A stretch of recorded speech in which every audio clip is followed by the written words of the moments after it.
Hi, folks. I'm Jimmy Hiles, I'm Lydia Judy. I'm Derek Lemaster. and this is Scream Bloody Movies, the podcast where we review a horror movie each week, go over the horror news, and talk about our favorite show, The Mandalorian. Oh, wait. That's my other podcast. That's my other podcast, Mando Monday. I should Mando join Monday. it. And why am I not a part of that? You are my new co-host of Mando Monday. Oh, okay, cool. We'll just talk about Mandalorian and how great it is. I've never seen a single episode. What? Travesty. Yeah, I know. You've got to. It is Hey, terrific. I do all I can to squeeze this movie into my week. That's true. So- That's true. I feel good. I can understand. Yeah. Keeping on track with that. I can understand. I got home from work early due to the winter storm. I hope everybody survived that okay and everybody's safe and happy. Is it snowing outside? What? There's snow? How are you guys doing besides the snow? Doing good. I ordered a pizza at 4:30. Oh no. We didn't get it until like 6:30. So Why are you ordering a pizza during a snowstorm? Yeah. I don't want to get out. So you think they do? I gave him a $3 tip. He's fine. Oh, wow. Wow. Derek. I'm kidding. I tipped 20% because of the weather. Well, Plus, he gets a Okay, I was delivery about fee. He made like $12 on that. He's fine.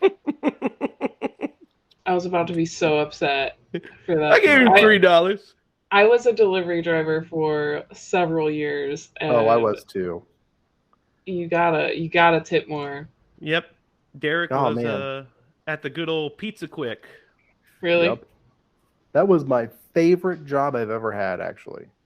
I really loved delivering pizza. I really It did did. not pay very well, but I loved that job. It was my favorite job I've ever had. Lydia, do you remember the Other than time making that movies. we were on the phone? Well, yeah, obviously making movies is the best job. But Right. do you remember the time that we were on the phone when you were doing a delivery and like that weird little kid answered? You remember that? No. And you're like, you're like, hey, got your pizza, and they just stood there and looked at it, and you said, "Are your parents home?" Yeah, that would happen occasionally where it's just like a toddler would answer the door and I'd be like, am I supposed to like can you even hold all this pizza? Like what is Yeah, it was the happening? best because you said, are your parents home?" And then she just stood there again staring at you, and then finally somebody came to the door. They're like, "Oh," and you're like, "Oh, here's your pizza." Whew. Yeah, I would often call people Mhm. while I was in my car and have my AirPod in one ear, and so I would be able to talk to people. And so I would be like, okay, hang on, I gotta walk up to this door real quick. Yeah, So I would just be quiet, and then so like weird things would always happen when I was on the phone with people. yeah, because we were talking about it was when we first started the show, and we were talking about what we were gonna do and what the show was gonna be, Oh, and wow. then you're like, "Hang on, are your parents home?" And I just started laughing. Yeah, but it's an adventure every night when you're delivering pizza. Did I tell you about the little girl who answered the door one time and she was missing an eyeball? No joke. She answered the door and I'm like, she was missing an eye. And then her mom like came to the door and I kind of knew her mom because she was in my brother's grade. So I knew like what kind of person she was. And I'm like, oh, this makes total sense. Oh It my was not a great gosh. situation. I know. Holy cow. Yeah, Yeah, I've what seen made it some. even weirder is that her mom was holding an eyeball. Oh my gosh. Like Kill Bill style. She was cleaning it off with her tongue and pop it back in her kid's Yeah. head. She was practicing. Sorry, this fell out. It rolled on the floor. I got to clean it off. Good One Lord. time I went up to this house, very like dirty rundown house, and this guy, I was warned that the night before, this guy was causing a lot of trouble and threatening a delivery driver. So I was like, great, cool, got to go up to this house. And I get up there and I kind of knock and I'm like ready, because this is COVID time. So it's like, you just leave it and get the heck out of there. And so I knock on the door and I'm like, okay, nobody's here. I'm just going to like sit here. And this tiny little girl opens the door and picks up the pizza and just falls. I was like, because she was so small, and she just like totally drops this pizza everywhere. Oh, And I don't know what happened after that, but we didn't get a call back from them, so they must have ate it off the floor or something. Oh my goodness. oh man. Or they don't know. I beat the feel poor like- child. That sounds terrible. Well, and I think there was some alcohol involved. I was like, maybe they passed out and just forgot they ordered pizza. That explained why the little girl fell. She was drunk. Yeah. Crazy times. I can't believe you terrible. remember that. I don't remember being on the phone and It just was weird to me. I also Yeah. remember there was this one time Derek and I were driving down the street in Kokomo. We were gathering. I think we were actually gathering stuff to make our first short, and we were driving down.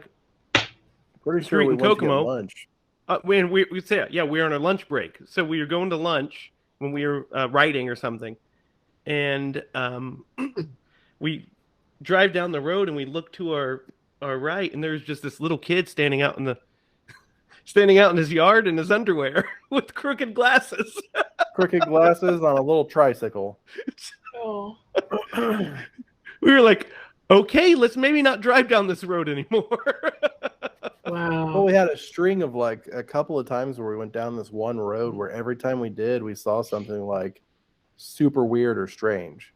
That was one of them. I forget some of the other ones, but yeah, that one stands out for sure because that kid's glasses were like this in his diaper, and only his diaper, and he was dirty from head to toe. Oh my god!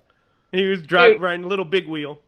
Oh, okay. So I know this is like a tangent of like driving stories. But... Welcome to Driving, the podcast. So I'll never forget. There was this time. It's like the most memorable thing I've ever seen delivering pizza. I was driving out on the base, and I'm like, just having a great day. Okay, it's a beautiful sunny day. It's like spring or something. You know, it's like one of those feel good. Like it's finally getting nice out, and I see like birds chirping and all this, like the most magical day. And I see this little girl just riding her bike down the sidewalk, and just driving by, just like, wow, what it would be to be a little girl again, And this little girl, I'm just like, kids always waved at me. Like they would always wave at the pizza person, So I'm like, hey, she turns while she's just riding her bike, and she turns, and I'm expecting like a wave or something, and she just flips me off. She's like, just flips me off. I was like, what the fuck? Oh my god! Little girl, pigtails, pink bicycle, just unicorns and rainbows, and she just is like, she hates pizza, Lydia. She hated me. I ruined her day by driving by. I'll never forget that. That is so hilarious. That's Thank great. you, Lydia. That's a great one. That's hilarious. It's memorable for sure. I don't have one to top that one. Thanks for joining us for Scream Bloody Driving, where we talk about all of our driving misadventures.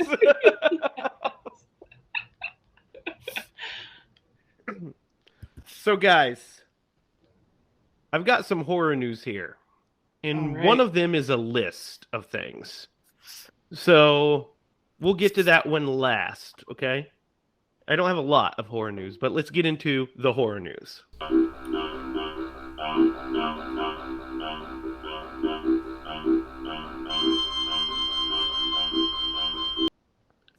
So first, we have this bit of news. This is really interesting, guys. Joseph Gordon-Levitt has been cast as Jim Jones in a new movie called White Knight, a psychological thriller about the Jones People's Temple cult. Oh. What do you guys think of this casting? Ooh, Who was, in this who idea? was cast in it before him I don't think there was. about this? And it was some man, I want to say it was like Leonardo DiCaprio or somebody. Anyway, but Oh yeah, that's- DiCaprio was supposed to be. That's a movie called Jim Jones. That's a different movie. Mm. So Leo is playing Jim Jones in a movie called Jim Jones, and then Joseph Gordon-Levitt's playing him in a movie called White Knight. So what do you think? Let's unpack both of these. What do you guys think of this, and what do you think of the, these casting choices and what have you? I don't know. I can't really. I don't think I can picture like what Jim Jones looked like. But I listened to. I got really hooked on a podcast called. I think it was just called Cults or something along those lines. You guys know what I'm talking about? Mm-hmm. I think so. I got hooked on that, and I would listen to it like every time I was doing laundry. Like every time I'm folding laundry, I'm just deep diving into these cults. And I listened to that one, and it was insane. So Lydia, here's what Jim Jones looks like. You want to see what he looks like? Yes. All right. What if I said no? I would have been like, oh well, I'm showing you anyway. There's Jimmy right there. There he is, okay. crazy ass Wow. bastard. Yeah. So that's Jim Jones, and that is handsome man Leonardo DiCaprio. I see that. Yeah. I mean, so what do you guys think of Joseph Gordon-Levitt playing Jim Jones? And will you watch both of these? maybe. I'm gonna give it a maybe. Well, I'm gonna plug a fellow YouTuber. She has absolutely no idea who we are, but her name's Stephanie Harlow, and she does these like coffee and crime times, and she did like a several part like breakdown, like several episodes, and they're like an hour and a half long of Jim Jones and his background and all that. It's a crazy story. I'm excited to watch these. And if I had to pick which one is probably going to be better, I think Joseph Gordon-Levitt will play a better Jim Jones, in my opinion.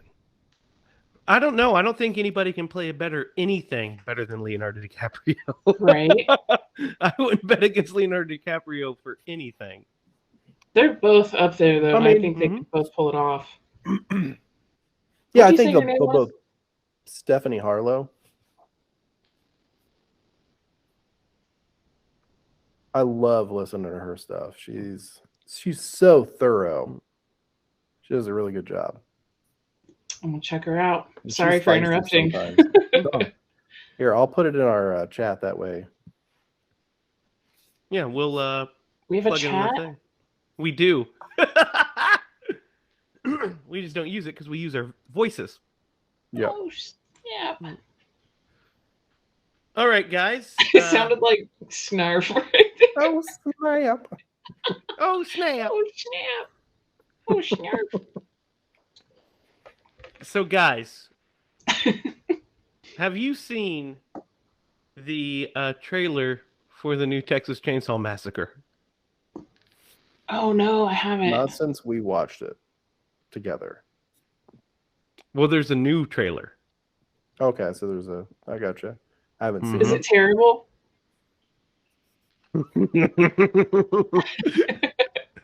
It's not the best. Okay.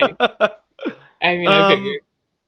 So you're telling me there's a chance? Well, I'll show you what Leatherface looks like first, guys, and then you can see what I mean. Okay. Okay, yeah, right. Because this is the one where he's like Old Man Leatherface. This is Halloween 2018 Leatherface. Essentially, it's the same plot. There he is. Old Man Leatherface. Mm-hmm. What the hell? I mean, that screenshot looks good. That looks like a. I do not like his mask at all. Don't like that. I don't like that I mean, one. it's creepy, kind of creepy. Can you scroll back up to the first one? Uh-huh. I mean, that's Like, gross. That one, yeah, that one, mainly because he's covered in blood and it's really hard for you to like get a great depiction. But Yeah, his detail. So there's Yeah. a shot in this trailer which has been like making the rounds. Oh, really? Can we watch And it? you want to watch the trailer? You won't have any Yeah. sound, Oh, okay. I but guess I'll watch it later. we could still wow, he watch looks it a if lot you like want. Nosferatu in that one. Oh, Oh, it's- no, well, that's for something later. But there's a shot. I'll show you the shot that's like making the rounds, and everybody is kind of poking fun at. It's right at the beginning of this trailer. Oh no.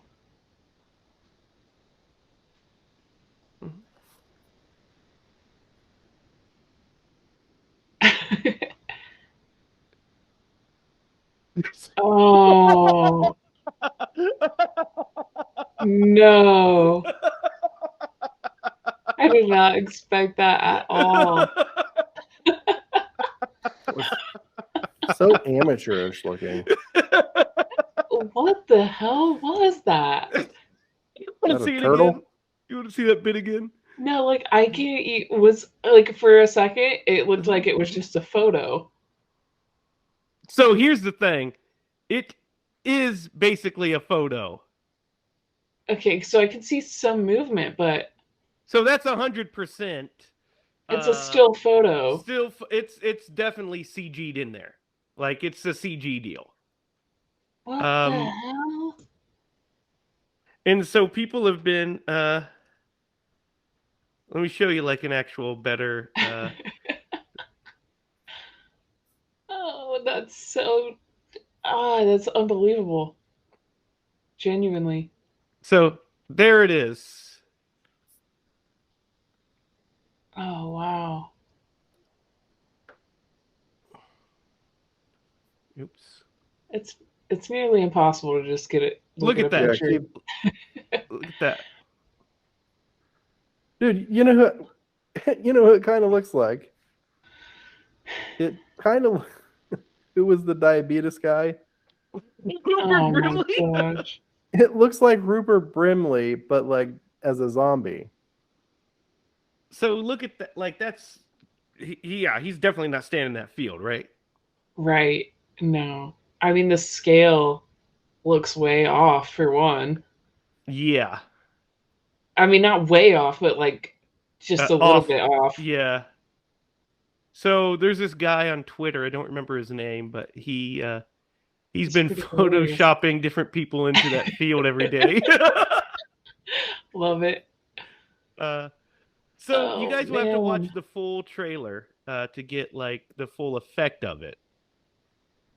But what are your initial inklings of this? I don't like it. It's my initial inkling. Derek, what are you I thinking? feel like we should insert a clip of Mr. Horse? No, No, sir, I don't like it. Green. Who was the Minnesota Vikings old coach? Danny Green. Oh, yeah, Dennis Green. Denny Green, yeah. When he was at Arizona, and he was like, "They are who we thought they were." But they are who we thought they were. And we let them off the hook. That is Yeah. what I thought it was.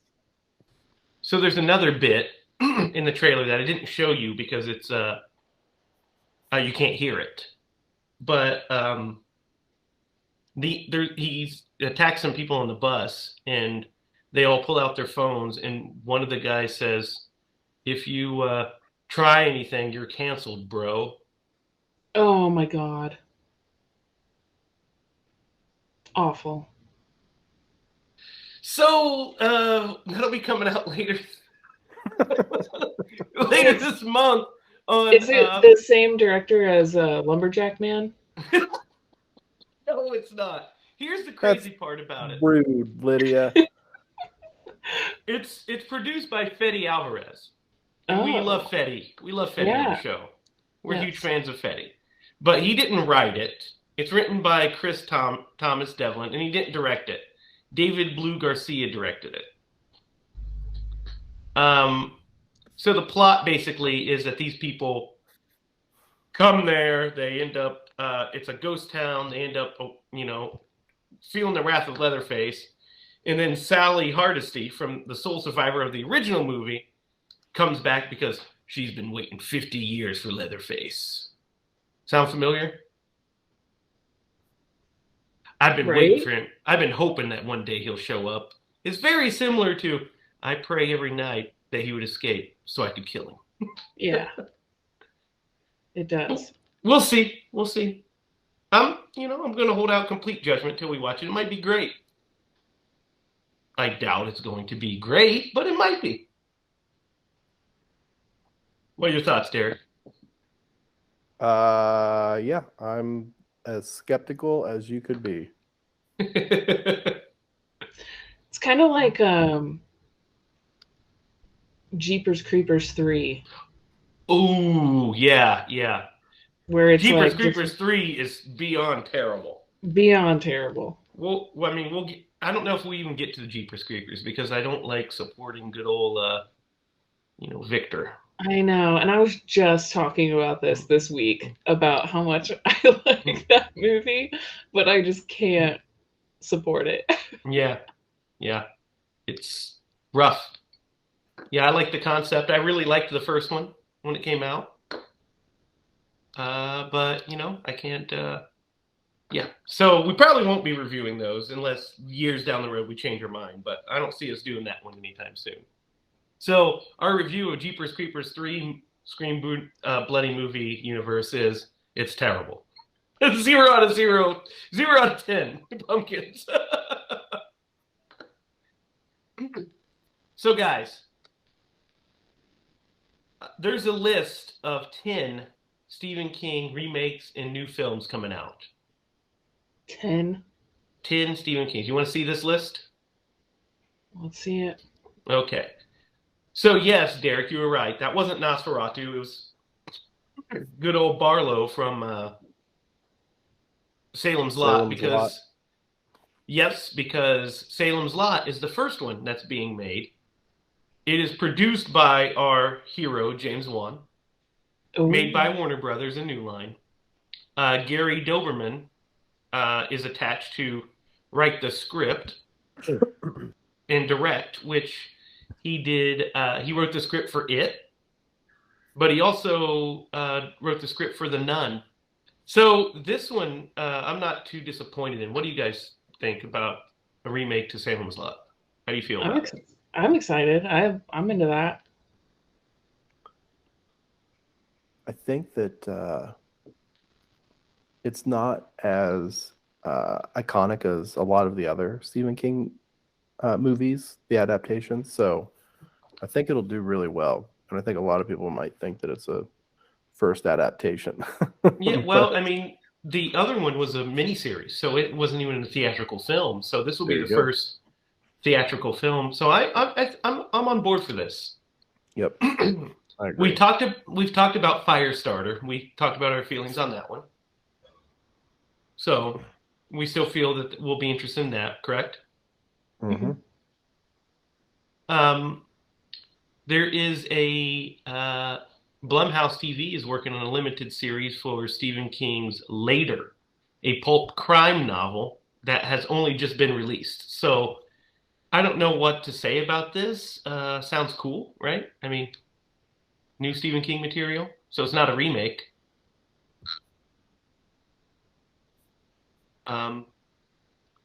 Guys, here's the one. They're doing a new Children of the Corn. Oh. This is one of the first movies to film during the early days of the pandemic. But Kurt Wimmer is the director, and it is it's been dropped. Let's see, it doesn't have a release date or anything yet. But would you guys be interested in a new Children of the Corn? Man, I mean, I feel like that movie could be like improved upon possibly. Yeah. And like a new life might be good Mm-hmm. in that. Yeah, I could see that. Yeah, I I'll think it watch could be greatly improved upon. What do you think, Derek? I agree. I think it could be greatly improved upon. So, your movie's only as good as the story that you're trying to tell. So hopefully they do good with it. But yeah, I could see where it would go places. Here's one called Mr. Harrington's Phone, which is for Netflix. It is, it's being developed by Ryan Murphy. And John Lee Hancock's writing and directing it. It is about a young boy named Craig living in a small town who befriends an older reclusive billionaire, Mr. Harrington. The two form a bond over books and an iPhone. But when the man passes away, the boy discovers that everything dead is not everything dead is gone, and finds himself able to communicate with his friend through the iPhone that was buried with him. Oh, That sounds pretty cool, right? that's That is creepy. Maybe he was buried alive. Ooh, maybe he's Ryan Reynolds. Oh my god. The old man, played by Ryan Reynolds. He's still down there. Real quick, because this is kind of like off topic, but Billy Crystal was in like a Tales from the Crypt episode, I think, where he had like 9 lives or something like that, and one of them, he was telling the story, but he was being buried, and it was like he was making money, like he was a magician type thing. He got buried alive anyway. That was a great remember aside, that? Derek. Well, more or less. Did anybody see that? No, I don't remember that one. Oh, You turned this into the Chris Farley show for a second there. Remember that? Chris Farley. That was awesome. You remember that? Yeah. I get no respect. Oh, now you're Rodney Dangerfield, pulling all of them out today. Here's one called The Boogeyman. It is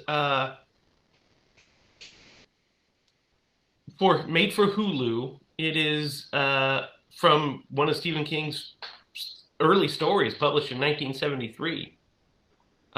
It is the plot line is still reeling from a tragic death of their mother. A teenage girl and her little brother find themselves plagued by a sadistic presence in their house and struggle to get their grieving father to pay attention before it's too late. What do you think of that? Give it a watch, right? Yeah. Oh yeah. Now, guys, these Depends on the trailer. Exactly. So these next two are going to be very divisive. I just know it because I feel a certain way about both of them myself. Okay. So Brian Fuller, who I love, did Hannibal and stuff, is doing a new version of Christine. Really? Mm-hmm. Now, how do you guys feel about this? And do we need another version of Christine? My first reaction was scared. like as in, please don't ruin it. Christine. That's my reaction too. Yeah. I don't know how you can get better than John Carpenter's Christine. I agree. Some titles, like, you really should just set aside and not try to mess with it. That's one of them. I agree. I wouldn't touch it. No, I wouldn't either. If they offered me that job, I'd be like, I'd love the work, but no, man. It's not for me. Mm. Let me talk to John. So guys, it's like, I'll do it if you can let me talk to John Carpenter. We talked about it before. We're talking about it again. The new installment of Pet Sematary for Paramount Plus. What do you got? Do we have any inkling to what the story is going to be like? Basically, we're thinking it's a prequel. They're like, that's it. No, I wish. A prequel because it has Jackson White is playing a young version of Judd Crandall. Mm, So it takes place when Judd was a kid, I guess, or no younger. bueno, man. No bueno. Who is that? I can't remember if we talked about who that is. Jackson White. Let's look him up. Jackson White. He's in Mrs. Fletcher. It's this dude here. I'll pull him up. This guy. Never heard of him. Me neither. Me neither. So he's going to be a very young, young Judd Crandall. I can imagine that guy growing up to be Fred Gwynn. I don't know about all that. He's kind of got a strong chin, though. Maybe, yeah. So kind of got a long face, you know. Yeah, he's got a strong chin. I'd like to punch it right in the face.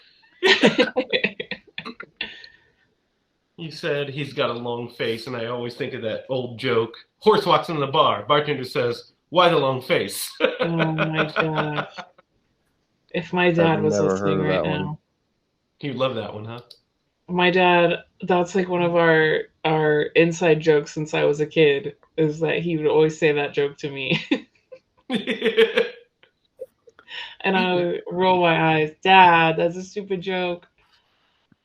I don't like that. And he would always say it. I always liked 3 guys are walking down the street. 2 of them walk into a bar. The other guy ducks. Yeah, that's a good one. So we also have The Girl Who Loved Tom Gordon. This is from the 1999 King novel. It is on a 6-mile hike on the Maine, New Hampshire branch. 9-year-old Tricia McFarlane quickly tires of the bickering between her older brother Pete and her recently divorced mother. But when she wanders off by herself and tries to catch up by an attempted shortcut, she becomes lost in the wilderness in a maze full of peril and terror. Oh, As cool. night falls, Tricia has only her ingenuity as a defense against those elements. For solace, she tunes her Walkman to broadcasts of the Red Sox games and follows the performance of her hero, relief pitcher Tom Gordon.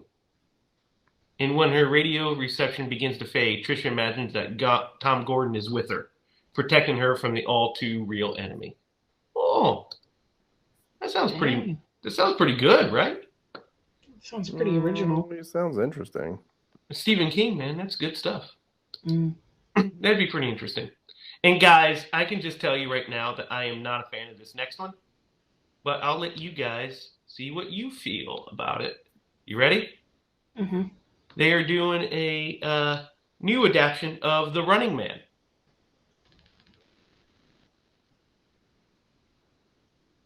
I don't know what that is.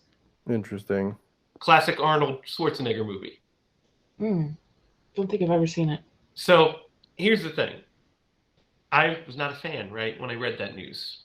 I was like, why? Why do we need that? But then I wanted to get your guys' initial reaction. So would it change it if I told you that this movie is being directed by Edgar Wright? Oh. Because that made me go from to, oh, pretty damn quick. like, quick 180. I mean, Edgar Wright is Edgar Wright. I'm on board for sure. Yeah. I mean, if it's anything like Baby Driver, then we know the action's going to be there. And if it's anything like all of Edgar Wright's other movies, we know the comedy's going to be there. So I'm in. Did you say your balls deep? Yes. Oh my God. Sorry. This episode's unairable. And then the last one is Elevation. It is based off of the 2018 novella that brings us back to Castle Rock, of course. It is in Castle Rock, Maine. Scott Carey faces a mysterious illness which causes bizarre side effects on his body. It makes him rapidly lose weight, even if he appears healthy on the outside. While battling this disease with his trusted doctor, he also tries fixing a dire situation involving a lesbian couple trying to open a restaurant surrounded by a disapproving public. It kind So I of don't- sounds like Thinner A little bit. with like Another twist. subplot? Yeah. I don't Yeah. know. Kind of. Except I Yeah. guess on this one, he looks healthy on the outside, but inside he's just growing. Like, he keeps losing weight. I don't know. So I don't know about that one. I don't know enough about that novel to have an opinion. So he's... I'm like trying to imagine how you can look one way on the outside and be like lose weight. So like, is he getting like lighter, like a balloon, like a feather? Like he's just doesn't weigh anything, but he just looks like a person. Like he's gonna float away. I wish I could tell you. I really do. Maybe he turns into the feather from Forrest Gump and it flies down the way. Floats around. And that's our Stephen King's. What do you guys think? Are you excited for most of these? Yeah, I would say I'm excited for most of them. Minus the Christine one. Well, And I'm and curious. Pet Sematary. We'll see. We'll see about it. I mean, Pet Sematary is the show the movie that opened this show. So we feel a certain way about Pet Sematary, and maybe they should just let it go for a while. What do you guys think? It's man, I'm torn because I was on mute. Yeah, you No, were weird. I was like, we really love the remake. Oh, no. Man, that's why I'm just worried, because I think this movie is set in that continuity. I feel like this movie could be remade and made really well, and I want that. I want it to be so good. I want it so bad. Like, they remake some and they're good, but like that one was terrible and I hate it. Go back to episode 2 to get our ratings for that one. Please just make it good, please. I know it's a weird movie, but let me direct it. Yeah.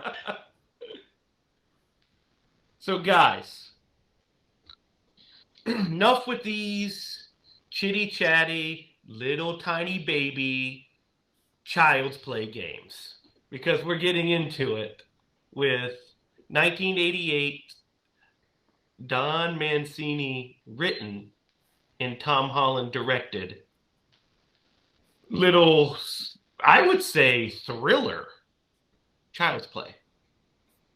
Because the first Child's Play is less slasher and way more thriller.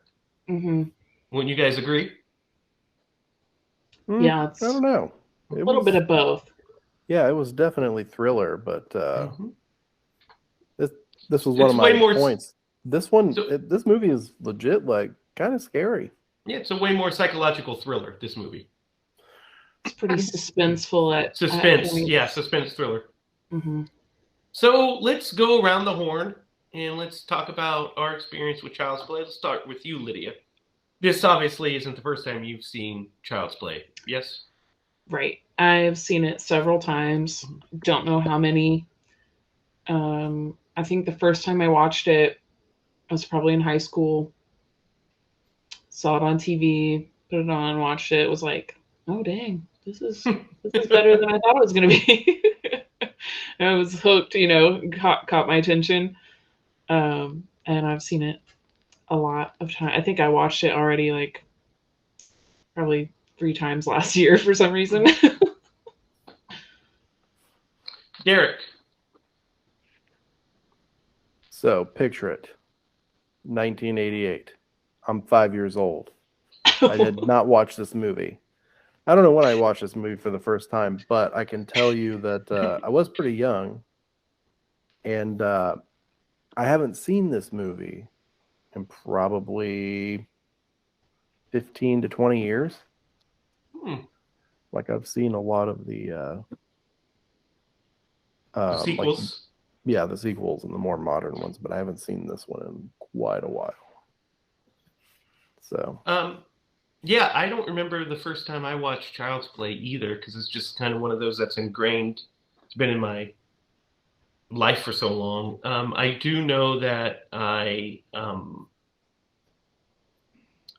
remember seeing it when I was young. I definitely watched it in the late 80s, early 90s, because I remember in 1992 when Child's Play 2 came out, I remember being in the movie theater and seeing the poster for it and knowing what it was, and was like, there's a new Chucky coming out, and I was super excited about it. Thanks, Mom and Dad. But yeah, so I it's been in there for a while, and it's one of those that, like you, Lydia, I watched it this past year as well when I pulled it up on Amazon to watch it, because I was like, where did I see that? And Sarah's like, it's on Amazon. And I was like, well, why does she know that?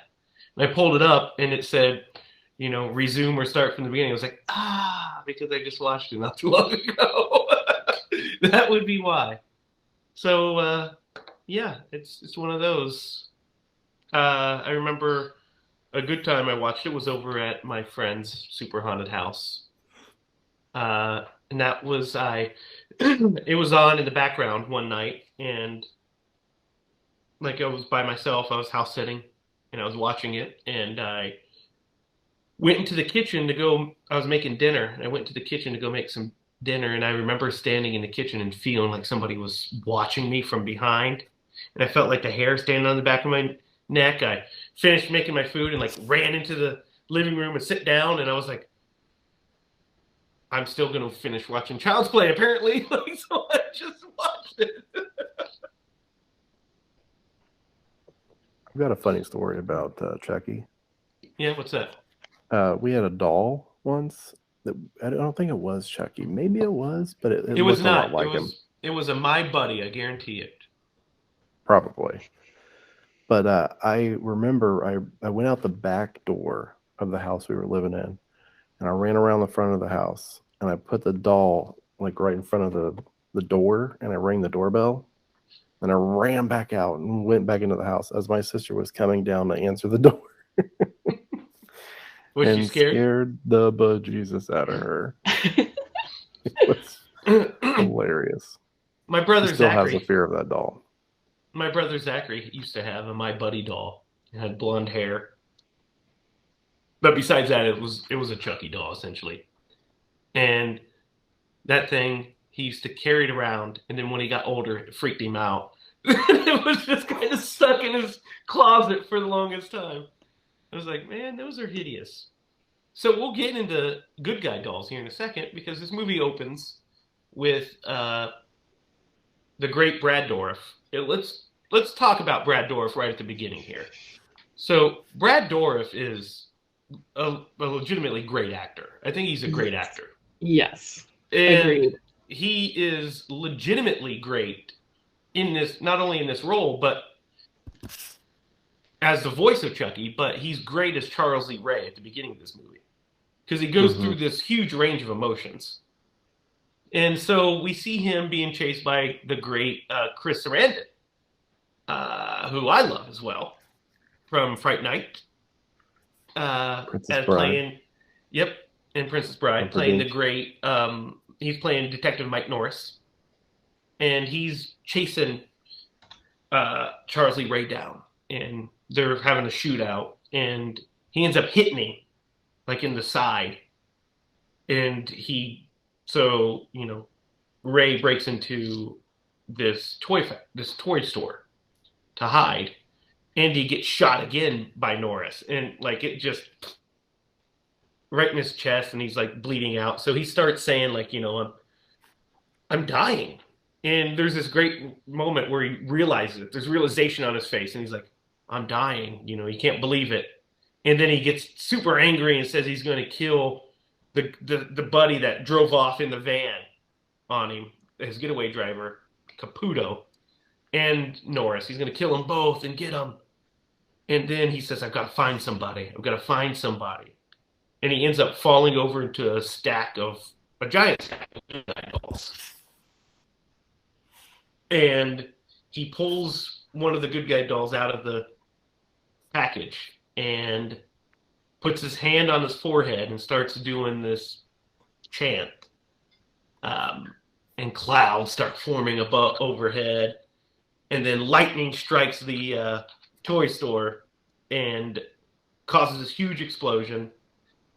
And Detective Norris, goes over there and sees that Charles Lee Ray is dead.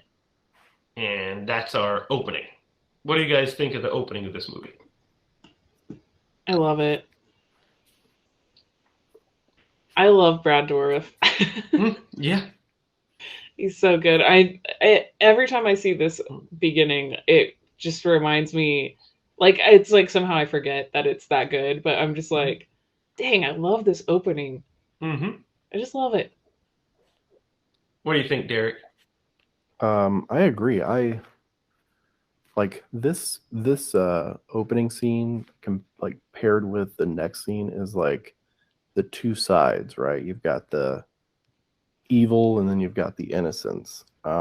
This opening is fantastic, and you're right, he does a great job. And you know, sometimes you can replace a character in a movie pretty easily. There's absolutely no way, and that's the reason why he's played almost every iteration of this character. Like, he is Chucky. You don't even really know that he's Charles Lee Ray. But past Right? this, really, if you're like, oh, what's Chucky's real name? You're like, I don't know. But it's a really strong opening, and it sets the tone for the movie. It's really fantastic. Yeah, I love the opening to it as well. It's because it's action packed. It like drops you in right into the middle of the action. You get a pretty good quick sense of who's the good guy, who's the bad guy. He says, I got the strangler, so you realize that Charles Lee Ray is a serial murderer. And but it also so it's suspenseful and it's cool and it's actiony, but it's also silly and kind of goofy. So it sets the tone to what this movie's going to be pretty well. But it stays more on the serious side in this one, but it gives us that license to have fun. And so I think it's a really fun opening. And you gotta love those 80s animation effects for that lightning. That's great stuff. Dude, 80s Right. everything, the cars, the clothes, the hair, Yep. the animation. That Actually, I thought- explosion. Right. Yeah, that's a huge explosion. I was like, that explosion is ginormous, man. And I listened to it on surround sound, and it was badass. Yeah, I it's like, really boom. loved it. Yeah, it's a huge explosion. Yeah. So the next scene, like you were talking about, Derek, the juxtaposition of both, because we're introduced to Andy Barkley, played by a very young and very great Alex Vincent in this movie. He plays Andy so well in this movie, I feel like. Tom Holland got a great performance out of this guy, out of this little kid. There's moments in here where he portrays real terror and also like sadness and shock and all these emotions. And I'm like, God, how did you, what were you doing on camera to get these perfect emotions? Right. So Andy is watching TV. In this scene, you guys, I don't know about you, definitely you, Derek. I know you feel this way. This scene was like nostalgia fuel for me because I felt like I lived this. Andy making breakfast. He's making it for his mom, we find out.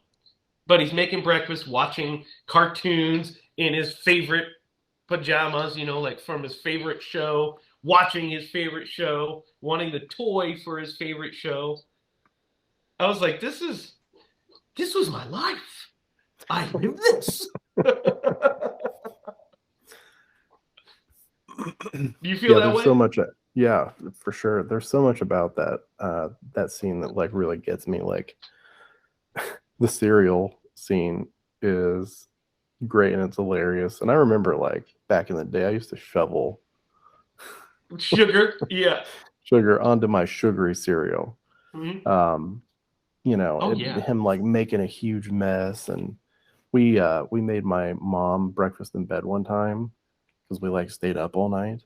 And I remember I cooked her eggs. I couldn't have been more than like 6 or 7. I cooked her eggs and I completely undercooked them. Like they were real bad. but we tried to do those things. So there was a real connection there. And it's so innocent, this scene. You get the kid making the breakfast for his mom. And then like it's his birthday, and you get a sense of like where they are economically and the struggles that they're going through and things like that. And it's so relatable in so many ways. It's a very important point, is that she, basically you find out that she doesn't have, he wants the good guy doll. She doesn't have the money to buy the good guy doll because it's $100, which in today's cash is like $235 for a doll, which is a lot of money for a damn doll. It's a lot of money. And he opens his presents and he's disappointed because he sees the big box and he thinks that's the good guy, and it's a box of clothes. And then, which by the way, it looks like she only pulls it. I'm assuming there's a bunch of other clothes in there, because if not, why would you put those jeans in that overkill? Yeah, one giant box. And gets a good guy tool set, which is actually very important here in a few minutes. What do you think of this scene, Lydia? I like it. I think it's cute. I guess I didn't relate to it in the same way you guys did. I was a little 80s bit babies. more. Yeah, as a 90s baby, it was like no sugar, no access to a toaster that I could just burn the house down with, We had access to all the toasters. Oh yeah, it was a free for all back then. Hell yeah. Well, what really made me laugh is I remember like watching Teenage Mutant Ninja Turtles, like the 80s TV series, and making breakfast on like a Saturday morning, eating my breakfast, watching TMNT, and wearing like Turtles pajamas. And then a commercial for a new Turtles action figure come on, and I'd be like, oh, I can't wait to get that. And it just was all like very, wow, that was how it was back then. That's pretty funny. Hey, funny story, since we're talking about like burning houses down. Not my house. I was gonna say, you have a bunch of these. My cousin and I one time put a pencil in the microwave, like a number 2 pencil, like the old school ones that you had to like use the pencil sharpener for. We put it in the microwave one time just to see what happened, not knowing that like the tip of it that connected the pencil to the eraser is metal. Metal, yeah. Caught that sucker on fire. Yeah. It caught the pencil on fire. And we almost got away with it. We even cleaned out the microwave, but we threw the pencil in the trash and they found the pencil. Amateur hour, Derek. Amateur hour. Just right on top of the trash. Right on top of the trash. Hey, what's up with this burnt pencil? I'm like, dang it, we even like thought to clean the entire inside of the microwave. That's hilarious. You'd be the person to have around, not to have around in a crime. Like, all right, guys, do we have it all cleaned up? Yeah, but what do you want me to do with this knife? What should we do with all the evidence? Trash, it's fine. Just right here. Just put it right here. Throw it in the trash. You'll never find it. So our next scene, we find out that his mom is working at, her name's Karen Barkley. She's played by Catherine Hicks. Is working at a Carson's, by the way. She's working at a Carson's, as in the jewelry department, which is funny. I once worked at a Carson's. It's now defunct, as a loss prevention manager. So I would capture thieves. So when she said that, I was like, interesting. I never had bosses like her boss. This guy's a fucking prick when we get to him in a second. But her best friend comes up, Maggie, comes up and says, hey, you know that good guy doll you want? There's some freaky ass creep out back selling it. What do you think? So she goes out back and buys it from the guy for like what, $50? It was like half 30. price. It was 30. Yeah. So she pays quite a bit less, and she asked him where he got it. And this guy's like a creepy, like homeless man, and they call him a peddler. So he's peddling this doll, and so she gets it. She leaves her station at work to go pick up this doll, and she gets back and is fucking weaseled with glasses. Weasley dude. He's like, "Where were you?" Blah blah blah. And then she says, you know, they apologize for being gone or whatever. And he's like, "Well, somebody called in sick, so I'm gonna need you to come back." And she tells him that she has to pick up her son, and he is like, well, you can leave at 5, but you have to be back at 7. There's no other choice. Do you like your job? I told that guy to go fuck himself. Right? Yeah. Like, straight up. I was like, I wrote in my notes, I want to fuck up Glasses Boy. It's like, what a That's hilarious. prick. Because What he do you has guys- no idea what she's going through. No. And he just, I mean, I get, you know, but your shift's over. They can't force you to come into work and the shift is not yours. So you say, no, thank you. Well, now they can. Yeah, I guess it was the 80s. And Carson's was still around. Oops. Oh. What do you guys think of this scene and how she gets the doll? Yeah. It's very organic. Like, I could totally see how that would happen. A toy store blows up and people pillage it, and then I have a Makes question money. about why they didn't. How is Chucky not like in like a crime scene or anything? Because he was like did have the Boston Strangler, or you know the Stranglers, Seaside Stranglers, blood and DNA all over him, and 100%. Yep. Yeah, all that's a that. good point. But it's disbelief. You have to just have disbelief in this suspension of disbelief. So it's fine. No, that's a great I point, mean, because it's- like as soon as I saw the doll, I was like looking around like, oh, where's the blood? There's no blood on his head.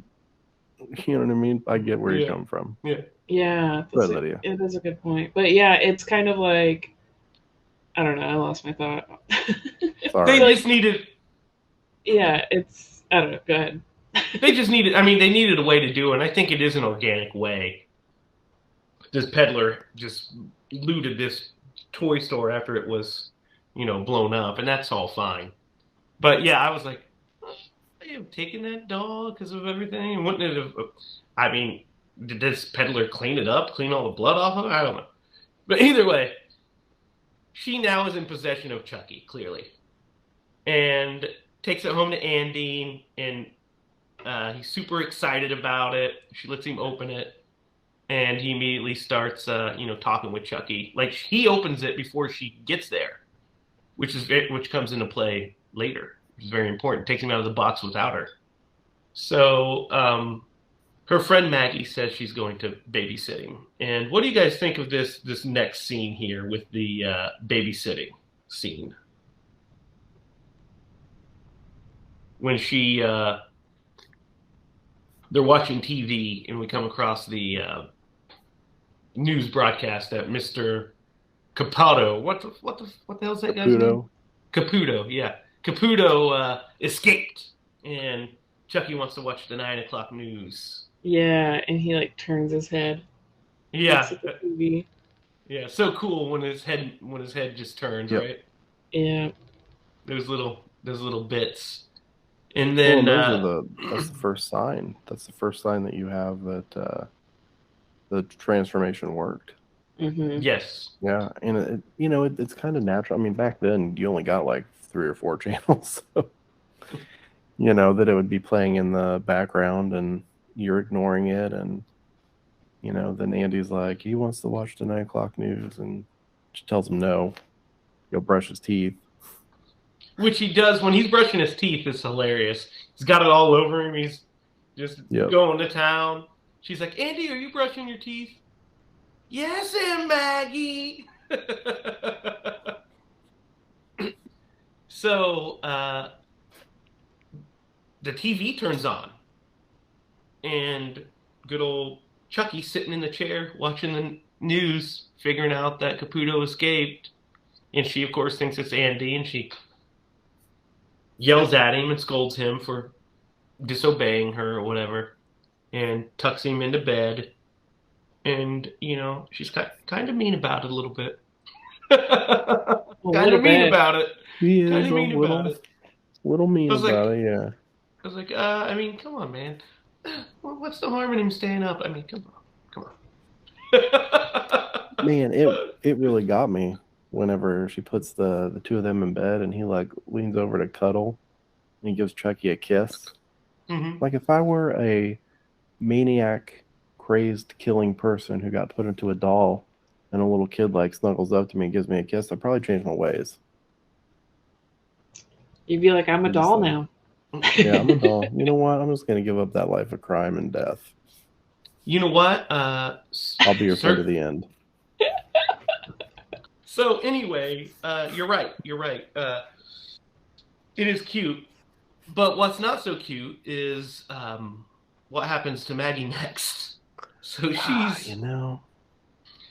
he starts hearing some noises and hearing like things go on and off, and she goes and sees like the door is blocked by a stool because Chucky was trying to reach it to get out is the plan, I'm guessing.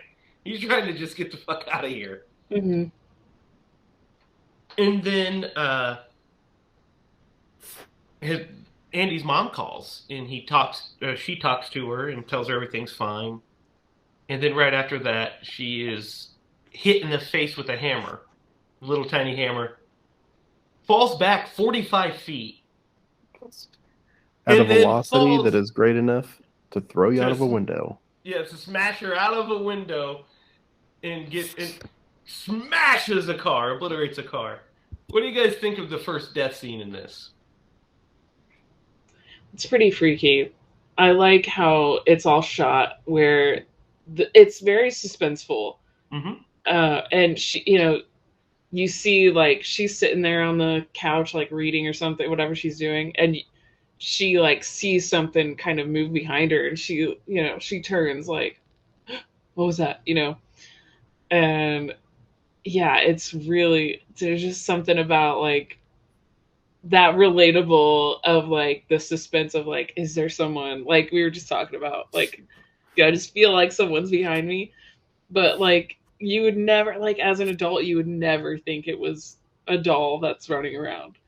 And that's what it's kind of like. She was already like kind of creeped out because she found Chucky sitting watching the news after she told it, after she carried it into the other room.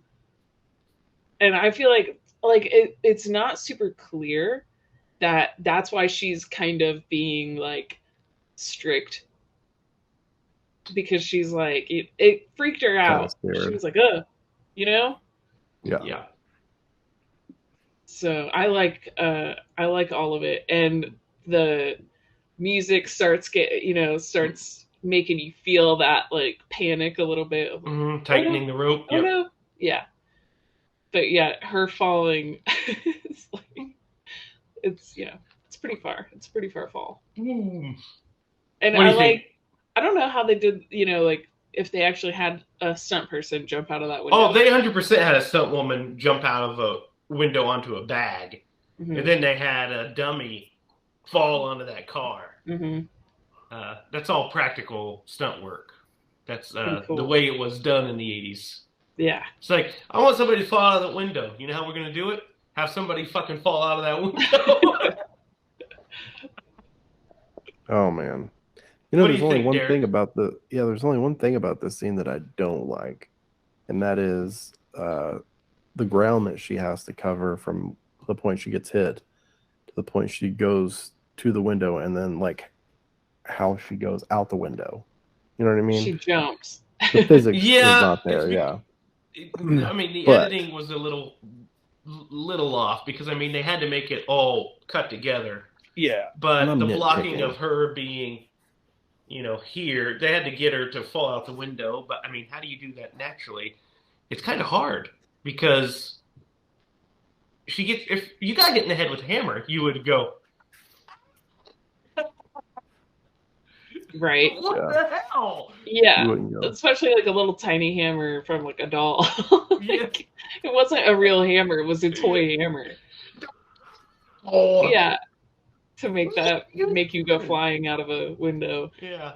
And as we're talking about it, I was just like, had the thought, like, this kind of has like a Twilight Zone. Like, I could see this being like a Twilight Zone episode or something. And then I was like, oh, wait a minute. There is like that doll episode. Yeah, the doll episode. It makes perfect sense.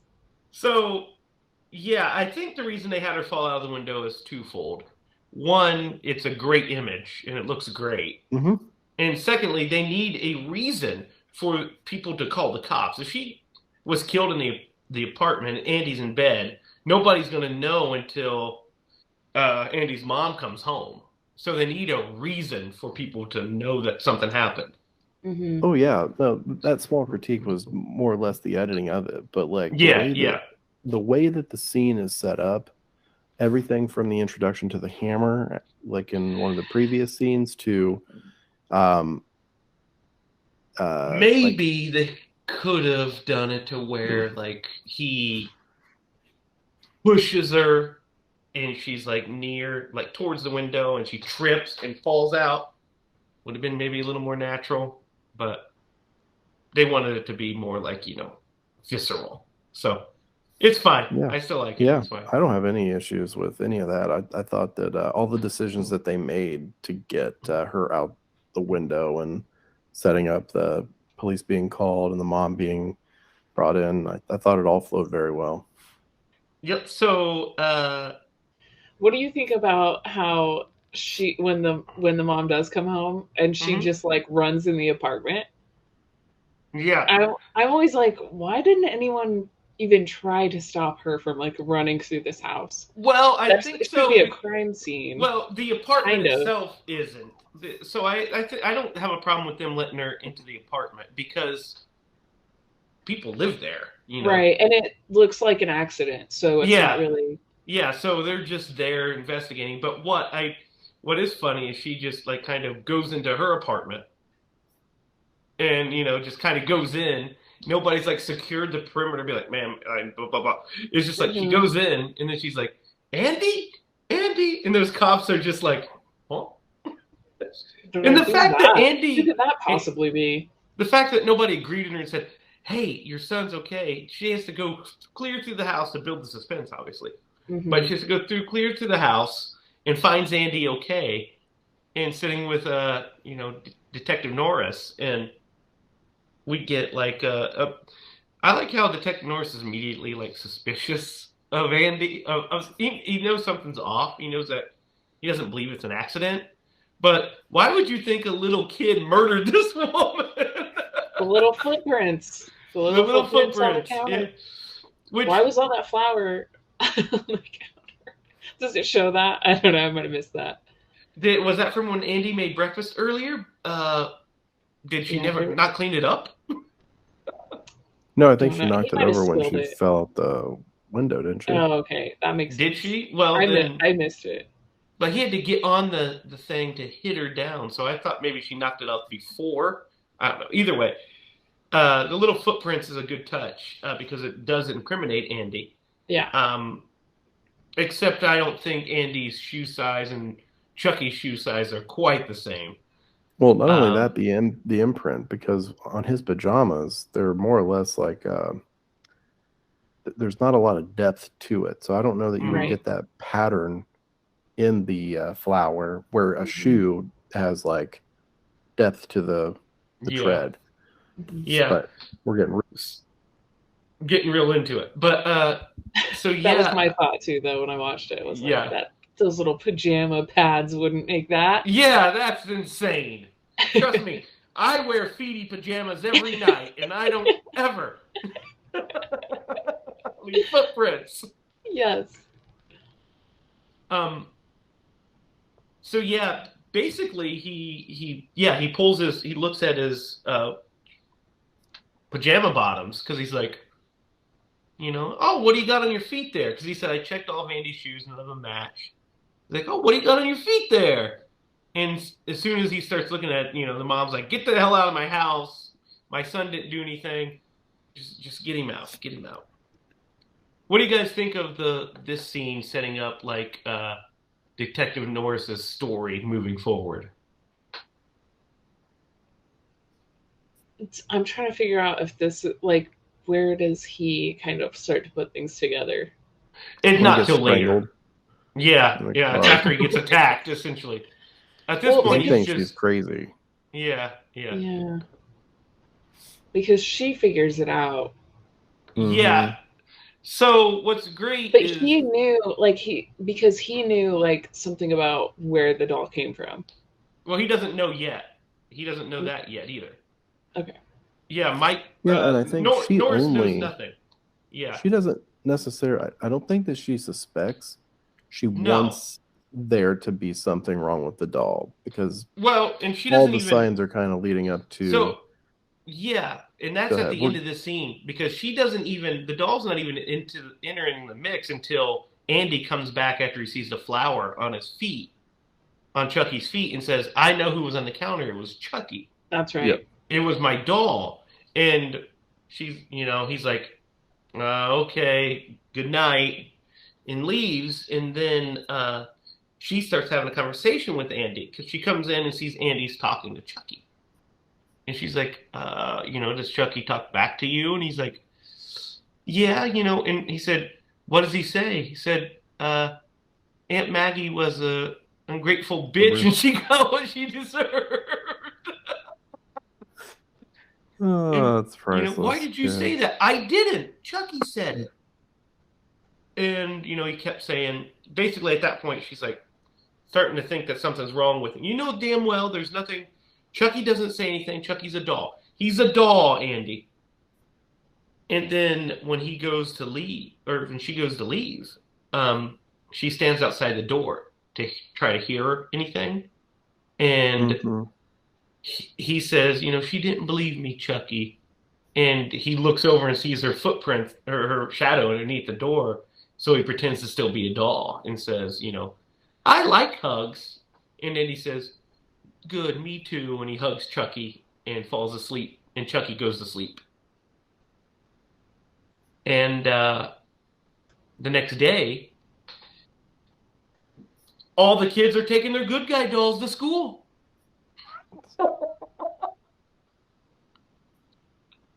You guys think this is weird? Do you guys think this is weird? Those would have been confiscated. Yeah, because so Andy has Chucky, and Chucky's almost as big as him. He's carrying this giant doll around to the school, and we see other kids walking in and with their good guy dolls. And I was like, apparently this school is just like, sure, bring your, it's kindergarten or whatever, it's fine. They can bring their giant dolls to hang out. So after his mom drives away, Andy goes out with what Chucky, follows Chucky's instructions, and they hop on the L train. No one's suspicious by this, by the way. Yeah. Nobody says anything. He hops on the L with Chucky, and they go to the place where Caputo is hiding, where he thinks, his hideout with Caputo. And Andy sits Chucky in a rocking chair in like this trash heap because he's got to go pee. So he's like, here, Chucky, you wait here. I've got to go tinkle. And he leaves, and when he comes back, the rocking chair is just empty, which is a great shot. Mm-hmm. And this is the first little bit of Chucky acting we get, because we don't see his animatronic or anything yet. We just see little hands and stuff, point of view and little hands. So this is when we know for sure. So that first act, the first kill and stuff, they leave it ambiguous enough to where you're like, what happened, you know? We know that Chucky's there, but it puts enough doubt that, who knows, maybe it's a psychological thriller, you know, blah, blah. And then in this one, it just shows Chucky running. You're like, oh, never mind. Okay, so yeah, the doll is alive. And he goes and blows out the, or turns on the gas, blows out the pilot light, and then forces old boy to go around the house, and then has him shoot the oven and cause an even bigger explosion than at the beginning. Yes. What do you guys think of this scene? I like it. I like do it because too. you see like the guy. What's the guy's name? Caputo. Oh, that's okay. He is so freaked out and paranoid and like knows that something bad is happening. Well, he's on And the run at this point. He's Yeah. really Yeah. jumpy, and you just hear like Chucky laugh. Like you hear him walking, you hear like he's just hearing things, you know. And he sees the kid out the window like yelling for Chuck because he hears a gunshot. So the kid runs up to the Yeah. house, which is I'm like, why is he running towards the gunshot? I would be running the opposite way. You know What what? about you? I just think it's cute that you get that like perspective of like Caputo seeing the little boy like calling for Chucky. It's like that could be anything. It could be a dog or a cat. But I don't know. Like maybe because they called him Chucky, right? So I don't know. Mhm. Like No, maybe that's- he I had was the same like, thought. yeah. Yeah, it's so innocent. This little kid's Yeah. outside running around, and then he's calling for Chucky. I would have been like, Chucky? What? But Yeah. I see where you come from. But So, I yeah. like when you just get that sudden explosion too. It's really cool. See, Yeah, this the is why explosion is everybody huge. should have electric stoves.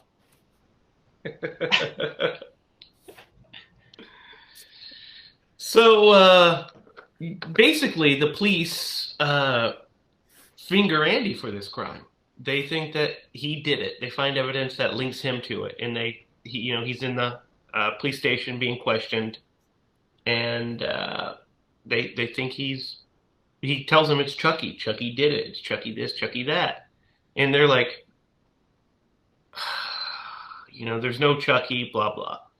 So Andy gets taken away and put in like basically a psychiatric hospital, right? Mhm. And Mrs. Barkley doesn't know what to do. She's beside herself. She's beside herself at this point. So she takes Chucky home with her to the apartment, and she sees on the ground that there are the good guy batteries. And Chucky has been talking this whole time. So she pulls up his battery case and realizes that there's no batteries in him. Another And so- suspenseful shot of her. There's a little slowly- nuance to this.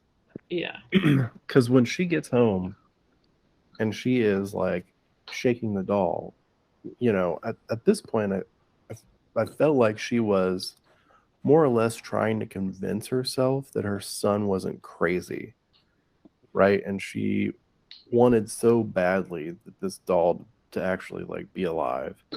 Then there's a point where she like breaks and she like is, like, this is crazy. You could see it on her face.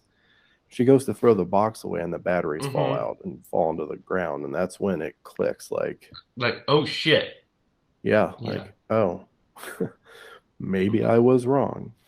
And then she goes to threaten to throw him in the fire. And then that's when she opens the back of his and sees the empty battery case, and then she lights the the fireplace and threatens to throw him in.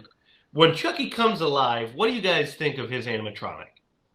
It's Fantastic. so good. So it's great. It's And you know freaks what me makes out it just thinking great? about it. Yeah. Just thinking about being in her position and like being like, talk. I know you can talk, you know. I'm gonna burn you. And he just comes alive. That's so scary. And he starts cursing her, you know, fucking Oh my god. bitch, and So- he and he bites her on the arm, and she throws him off, and then he escapes, and she tries to chase after him down the elevator, and she can't quite make it, and he's gone before she can do anything to prove that this is the case. So then she goes to the police station and runs into Norris, who's leaving. He says, "Hey, Andy's telling the truth. Chucky's real." And he's like, "Listen, I hated what happened to Chucky, or I hate what happened to Andy today. I really do. But you're crazy." Essentially, good night, Mrs. Barkley. He keeps trying to tell her to go. So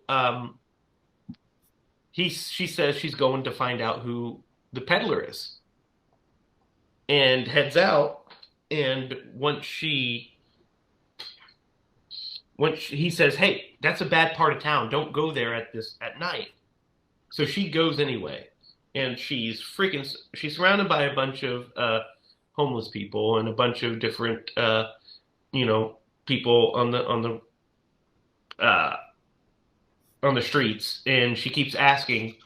We have like a little montage where she's asking folks about the guy with the teeth, and everybody's just like, don't know who that is, not seen him. So she goes to like a camp, essentially, a homeless camp, and finds him. He's like walking with some girl or whatever. So she approaches him and asks him where he got the doll. And he said, what, because he's afraid of her at first. And he says, "Where'd you get the doll?" And she says, he's like, "Well, what are you giving me if I tell you?" "Well, I'll give you anything I have here," and give him the purse. And she only has a couple bucks because of their economic situation that you touched on earlier, Derek. So then old boy just decides to try to rape her. And so scary.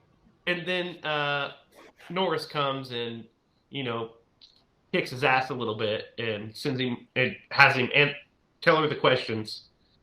And he said he got it from that burnout toy store. And that's when Norris first starts to kind of put some pieces together, because he's like, that's where I killed Charles Lee Ray. Mm-hmm. And it's the doubt that creeps into your mind. Yep, starts to just maybe she's not crazy. Yeah, and so he's like, "What do you mean?" And said, "Well, this is what's going on, And he said, "Well, I know what that toy store is because I'm the one that shot him. I'm the one that killed Charles Lee Ray. That I know he's dead. He's dead." And she said, "Well, Andy said that Chucky is Charles Lee Ray." And he's like, "Charles Lee Ray is dead." So he takes her home, and what do you guys think of that whole scene before we go on? It's really good. It's really freaky. That makes me panic to think about that she's just walking out there like by herself. Yeah. But she's desperate for answers, so she gets in a lot of trouble though.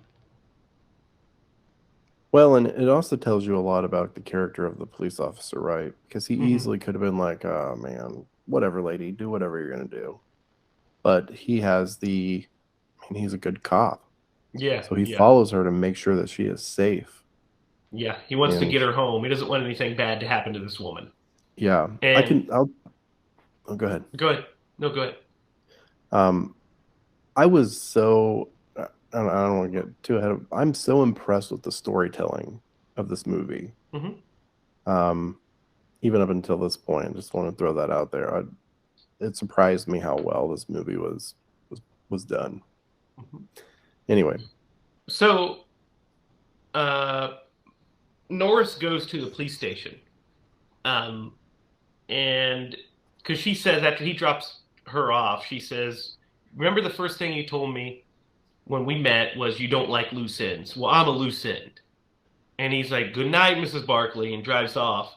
Then the next shot, he's pulling out Charles Lee Ray's file from the police station because he doesn't like loose ends, and he knows not something. only that, she makes a great point because she tells him like, "Hey," because he had at one point told her what Tells Charles her the Lee Ray had. address. Well, no, he had told her what Chucky had said in the store, that he was going to kill me and he was going to kill Caputo. Yeah. And she like throws it back in his face and she was like, "Caputo's dead. You're next." Yeah. You know. And then she goes under her spill. I'm a loose end and all this stuff. And so like, Norris also in the car before he lets her go tells her Chucky's address. Told her where Charles Lee Ray used to live. He's like, "I've been through there a bunch of times. There's nothing there." So she heads off to go there. He goes to the police station. Goes to pull the file. Gets the file, and he gets in his car, and he gets attacked by Chucky.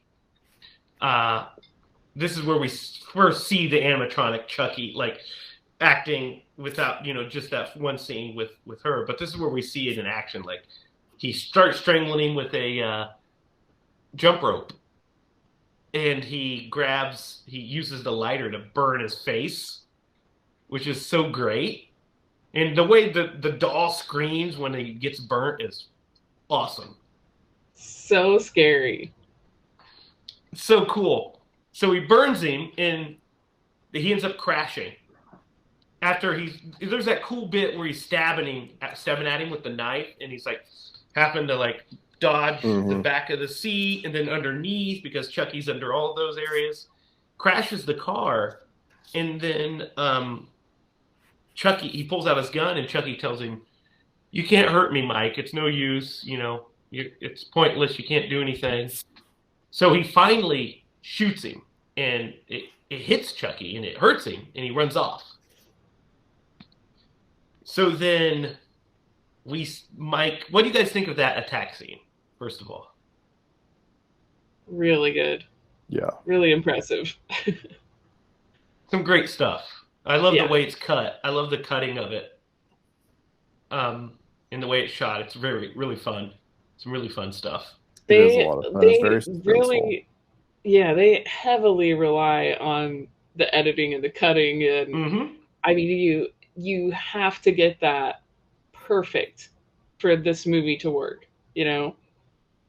Oh, when you have absolutely. An animatronic puppet, like how many people were controlling all of that, and like how much that takes a lot of work. And there's no CG. There's no CG. Yeah. It's pre-CG. Yeah. And there's also shots in this movie where it's played by a small person with the head, a Chucky head.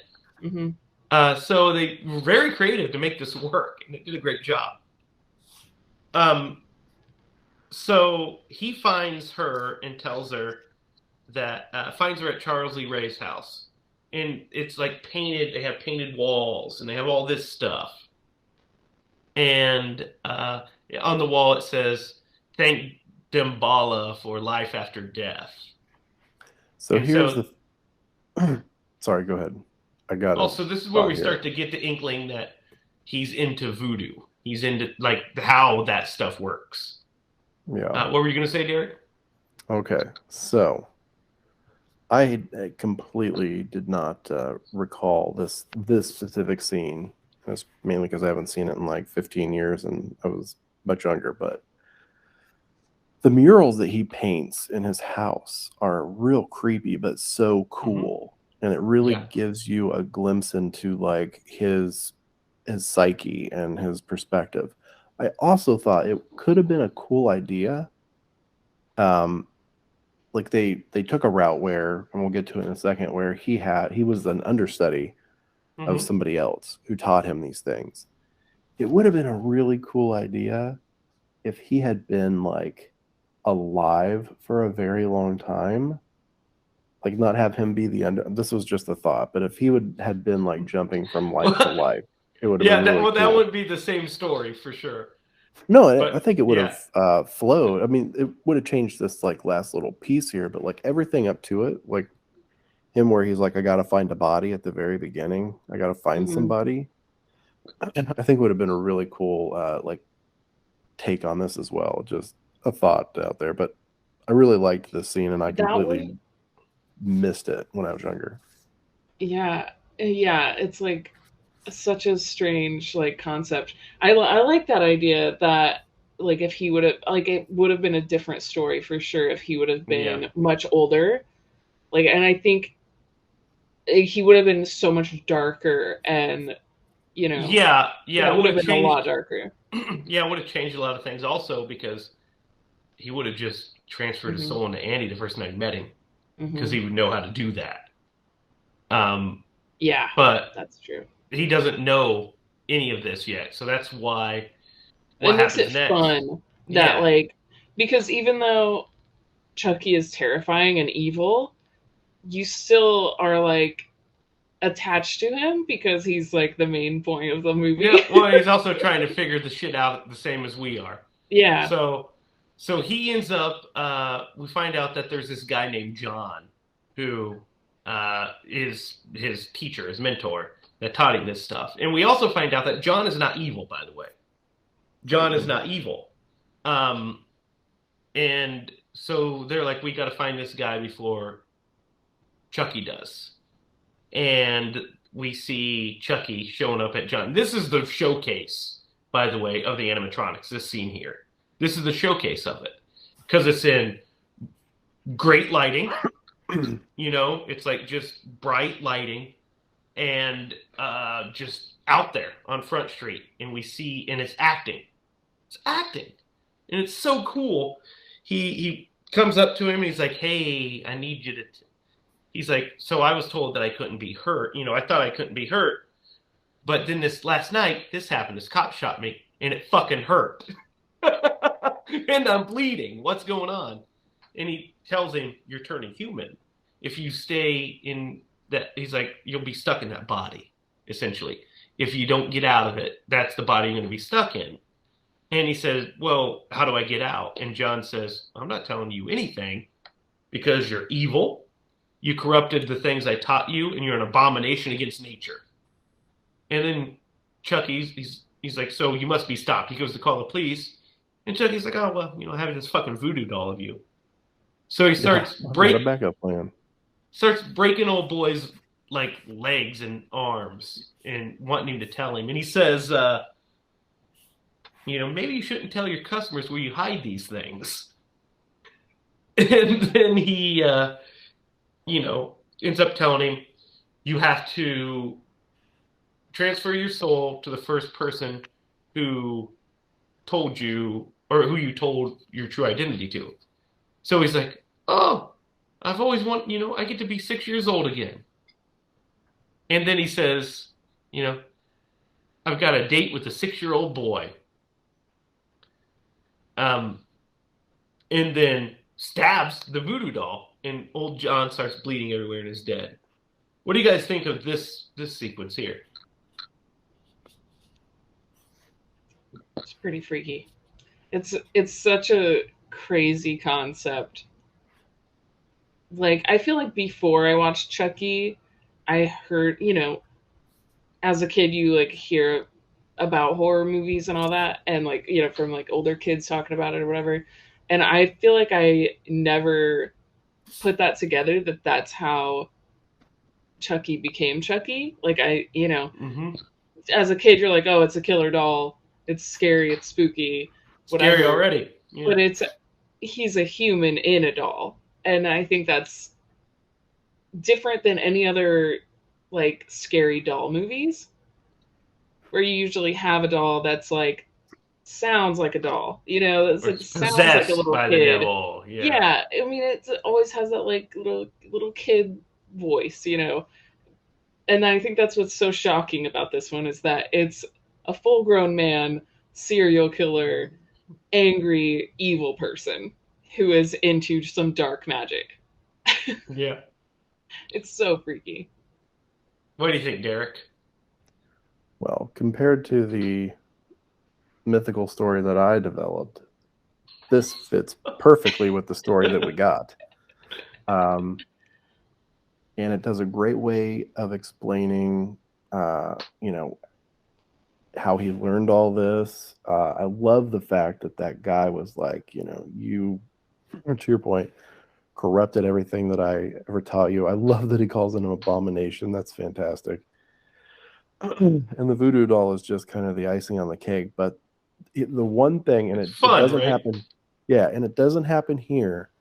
And one day we'll get to the sequels, but I hate when they establish the rules and then they break those rules later on. Like, that makes me so mad. They have to keep it going. I know what you mean. I know. I hate it too. I know. I hate it too. But they do it to. And I mean, but the good thing is, Don Mancini. It's his story, so he can break his own rules and all he wants. I guess he can amend those rules. You know, and because he's wrote every could have single been one an of easy them. way to like fix it too. You could that could have been an incantation to like do one thing, but like if you wanted to, move out of this body and just just give them a different incantation. But they literally like broke this rule completely, I think, in the third one.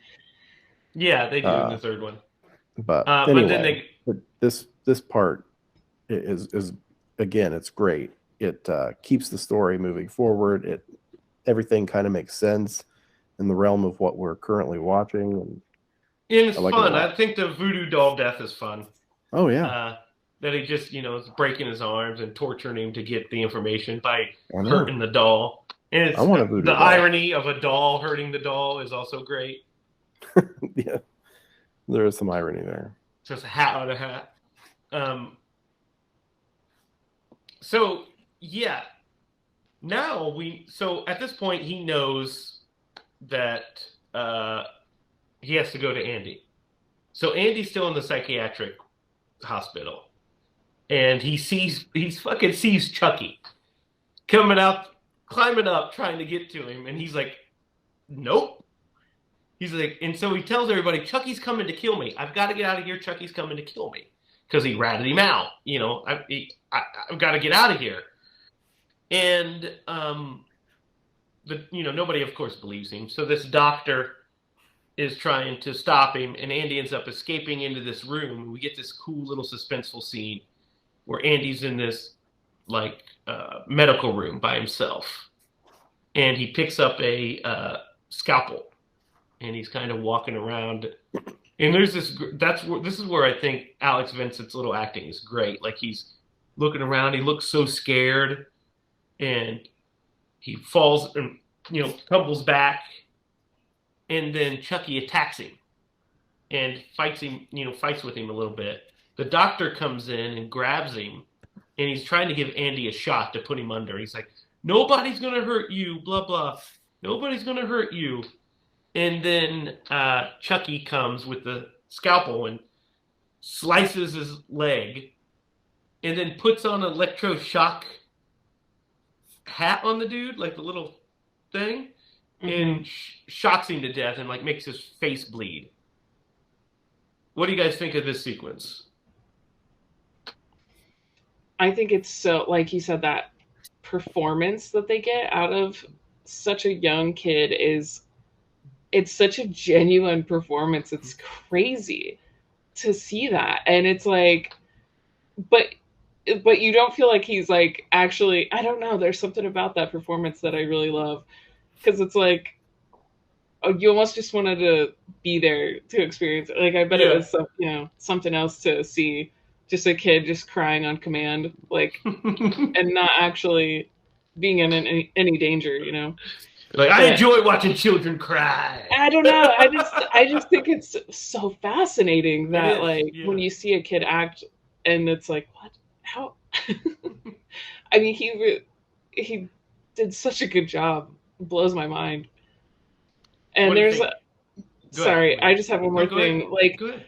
There's a shot in this that kind of almost has a different tone to it for me, because there's a scene that's kind of from Chucky's perspective, I'm assuming, where it's shot from like under the table, and you see the doctor, whoever, like struggling with the kid, and it almost like gives you like a vibe of like, because it made me feel like a predator, like that guy is a predator, because it's that thing of like an adult not listening to a child when they need to be listening, and you see him struggling, and he's like trying to stab him against his will, and he's like trying to desperately take off his glasses.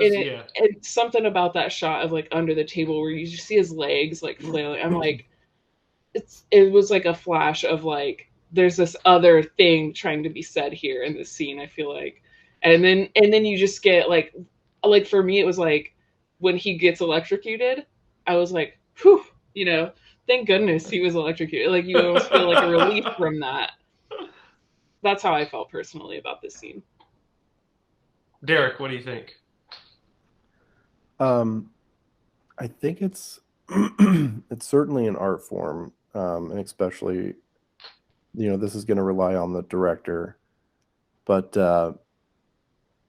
it's fascinating how you can like, this is a very mature subject, and then to have, and I'm sure he worked just the scenes that he absolutely had to be in. Meaning, your sound kind of went out for a second. The little right kid. there. Yeah. But it's really cool how you can take a very mature subject, and it makes me want to see like what it was like on set for him.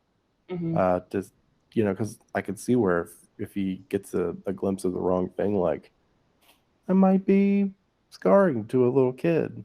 So it's definitely an art form to have a kid be in a movie like this. It's got to be. It's really fascinating to me. But he does a fantastic job in this scene, because it's a very graphic scene. That doctor gets messed up. Yeah, he does. Right. His little eyes start bleeding and shit. Hopefully that made sense. Yeah, it did. This is a fun scene. This is one of my favorite little sequences. My second favorite sequence, because the end is my favorite sequence coming up in the movie, because it's like a showcase for all of this fucking great special effects work, by all of these great puppeteers and Tony Gardner and what have you. But so they arrive, Norris and Mrs. Barkley arrive on the scene and find out that Andy has escaped. He's gone. The detective's like, listen, he's killed again. The other detective, and he's like, have you seen Chucky? You seen the doll? He's like, what the hell are you talking about? She speaks with another person, or one of the little girls that said that Chucky was there. She saw him. This is like, where would Andy go? Home. That's where he's supposed to go if anything bad happens. So we see Andy at home, and he's like basically trying to gear up to fight Chucky. He has like the poker, or he's looking around. He ends up grabbing a baseball bat. He sees it, and then he gets there's this great little cat and mouse scene where he's trying to like hide from Chucky and also look for Chucky, and then he gets whacked on the back of the head with a baseball bat. And while they're trying to get to the house, Chucky starts the ceremony. He starts doing the whole "Come be Dembala, give me the power I beg of thee." Yeah, it's Odd Day Dewey Dembele, I think. Yeah, give me the power I beg of thee. And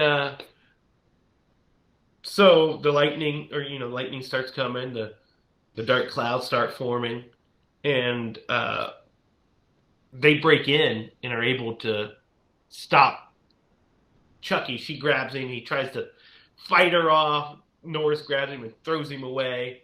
And then they check on Andy. And then Norris is stabbed with Chucky's knife. And then the chase is on. He runs away.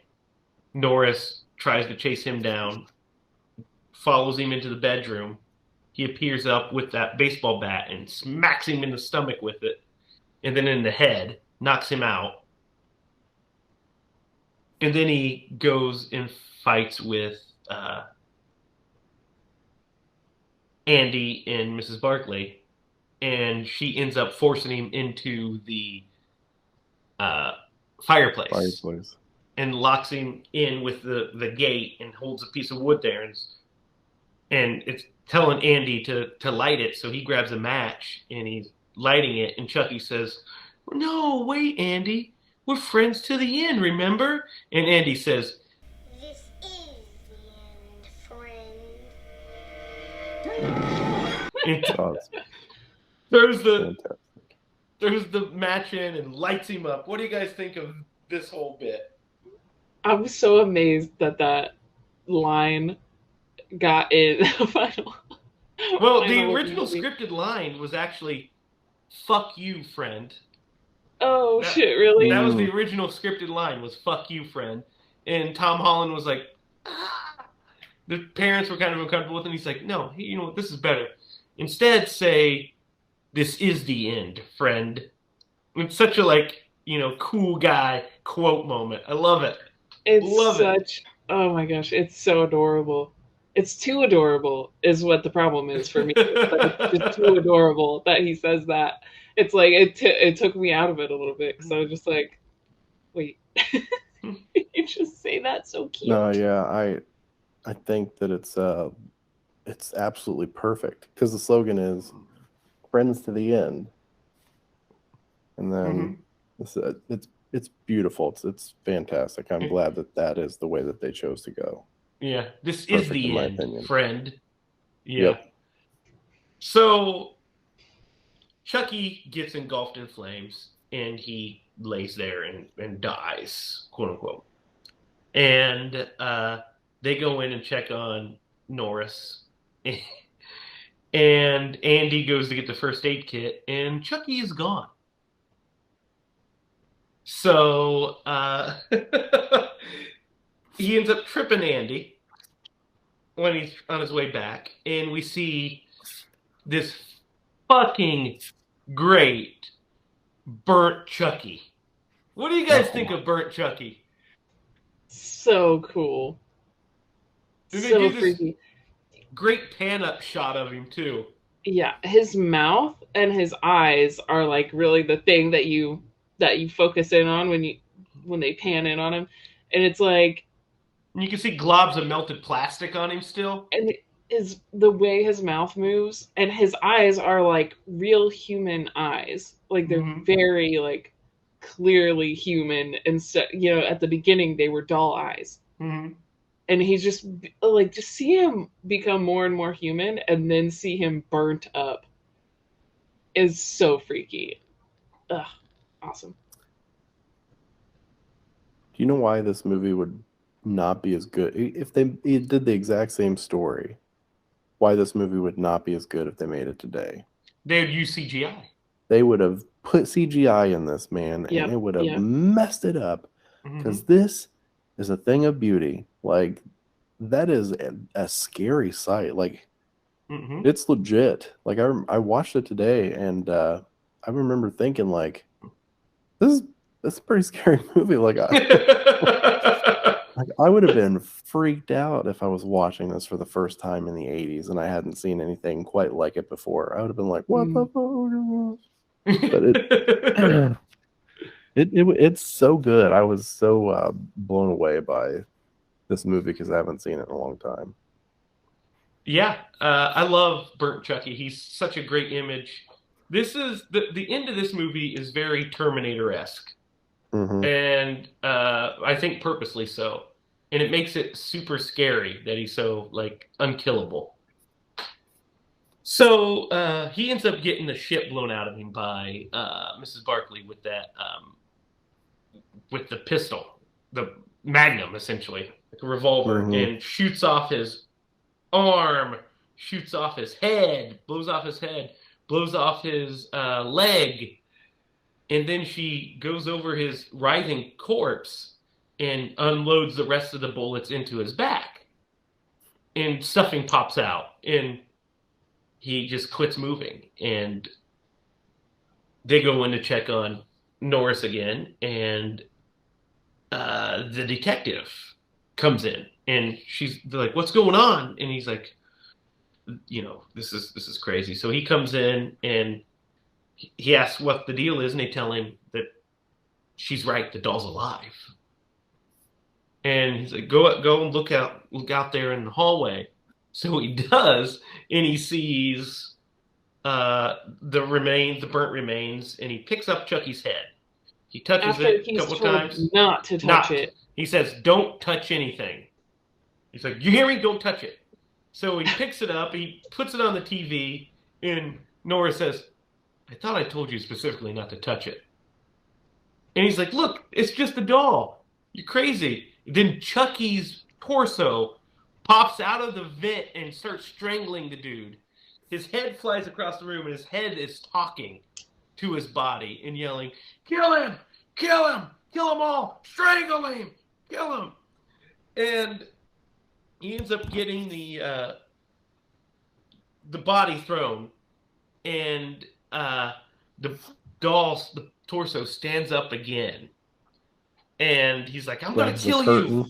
Yeah, kill pulls you. himself up. And she says, "Shoot him in the heart." So Norris shoots him in the heart, and freaking blood explodes out of it. He blows his actual heart out. Blood splatters all on the thing, and he's dead.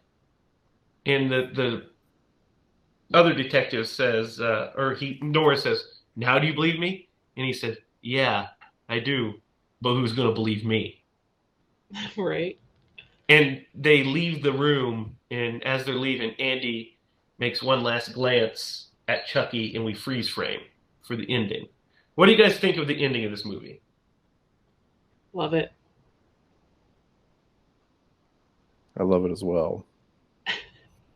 I love this whole end sequence because it just ratchets up, and he's unkillable, and he just keeps coming like a Terminator. He just keeps coming. He's burnt. He's got limbs blown off, but he wants out of this body so bad that he's going to do whatever it takes. And then he's, his heart's exploded. Like last week, except not a pacemaker. Oh my gosh. So that's Child's Play. Lydia, what are your thoughts on Child's Play, and what would you give this as a pumpkin rating? I really like this movie. I don't think there's very much wrong with it. So I would say that I highly recommend it. I love animatronics. I love puppets. I love scary things. That's why we're here. Yes. So, but I think I'm going to give this one an 8. I recommend it highly. I think they did an amazing job. Like you said, it's like they couldn't even do this animatronic work better today. Like they wouldn't get it right somehow. It's prime time for animatronics. Derek, what are your thoughts, and what would you rate this? So I was surprised by this movie, and even though I had seen this movie several times, having a gap in time like the one I had in watching this movie, like you're rediscovering it. Like you know the beats. Like I could have told you the top level beats of all the scenes in this movie, but just like how well it played out. The story was great, the directing was great, the actors were great, the animatronics were great. There were very few flaws in this movie. I really enjoyed rewatching it, and again, I was just surprised at how good of a movie it was. And I give this movie a 9.5. Oh wow! Oh, I 9.5. Holy cow! I like this movie a lot. I think it's fun. I enjoy watching it. I think it's suspenseful. It's scary. I love the animatronics. I love the special effects. I love the performances. There's some story beats that I love. I think the story is great, and there's not a lot of fat on the movie, so it flies by. It's a tight 88 minutes, I think. It's something like that, which is that sweet spot for horror movies, unless you're making like a James Wan style masterpiece or whatever. I mean, if you're making a slasher or something like that, 88 minutes is like the tight window you want. So I enjoy it. I enjoy this movie a lot. I am going to give it an 8 as well. I think it's great. I think the first sequel is a little funnier, and we'll get to it eventually. Has some fun memories of it as well. Yeah, 8 for me as well. I like this movie a lot. I love it. I love this movie. I love the character of Chucky, and I love where we go with him here later, especially in more recent years. I love definitely where we go with him in more recent years. You guys haven't seen the series yet, have you? No. Mm-mm. I'll probably watch it now. You need to watch it. Is Brad Dourif in that? Yeah, he's Chucky. Really? Yeah. Oh, shit. I'm going to go watch it right now. Not only is Brad Dourif in it, but Alex Vincent's back as Andy Barkley. What? His sister's back. Jennifer Tilly's back as Tiffany. Yeah, it's just great. Great stuff. Nice. So, guys, you know what time it is. It's time to Atkinize Child's Play. Thrill me. Who would Tom Atkins play in Child's Play? And are we going to typecast Tom one more time? Probably, right? Yes. You don't know who I'm going to pick? Who are you going to pick? He's going to be the homeless bum. Lydia, who is he? The detective, the sheriff, whoever he is. Detective Norris. I love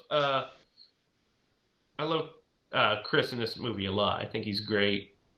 I like him as an actor, and I love him in Fright Night even more. We talked about that already, how much I love him in Fright Night. But yeah, he's got to be. There's no other character for him to be. So I'd go with Mike Norris as well. Derek. So I'm going to start with who he couldn't play. Chucky? He could. Well, no. Yeah, he couldn't play Chucky either. He could not be the buddy cop, because the buddy cop is too goofy, and Tom is so much better than that. So he couldn't play that. Yeah. The mustache. I just have to say the mustache on the buddy cop. No, he could totally pull the mustache off. He would have. Well, actually, you know what?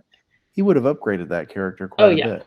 Yes. I guess he would have to play Norris, but man, I too like that actor in this role, and I think he does a great job. And if he did play the buddy cop, it would have been maybe he would have overdone. If he was the buddy cop, they would have just made that role way bigger, and they would have just. That's what I'm saying. They would have over. Yeah, I get. If you're gonna have to pick somebody, I would pick Norris. But man, I don't. No, I would love to see Tom Atkins as Chucky. So Chucky has a pack of marbles and a beer in his hand the entire time. And he looks at Andy. He's like, "Thrill me." We need to have Chucky with an Atkins mustache in this episode. Oh my gosh.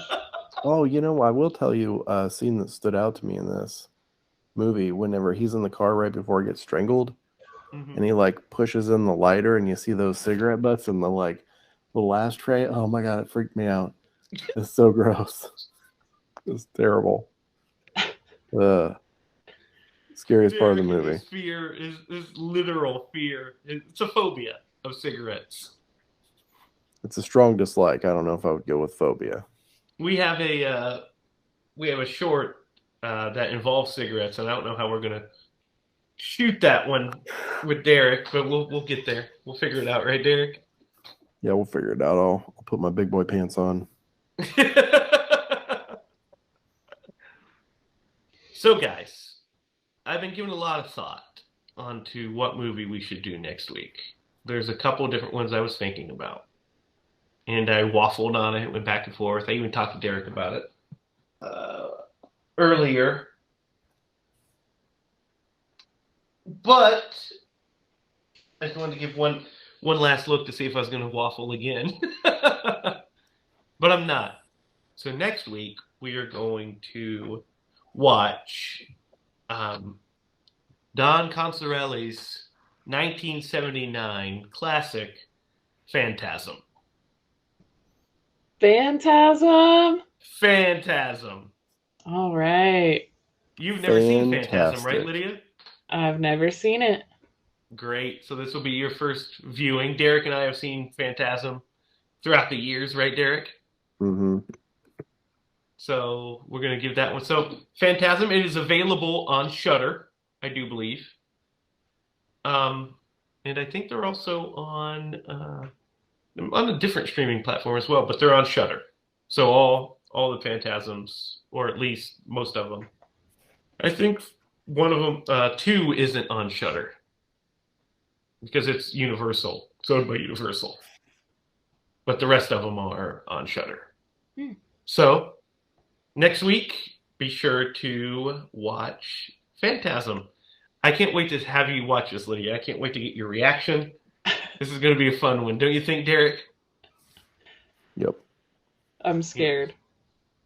You'll be scared after you watch it because it's terrifying. It's not that Lydia, terrifying, don't but be it's good. scabbed. It's fine. Don't be scabbed.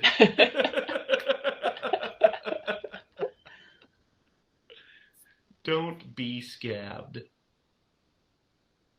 So, you guys have any last thoughts before we say goodbye to our lovely audience? You notice I didn't say any last words because I'm trying to get out of the habit of sounding like I'm threatening you guys at the end of each episode.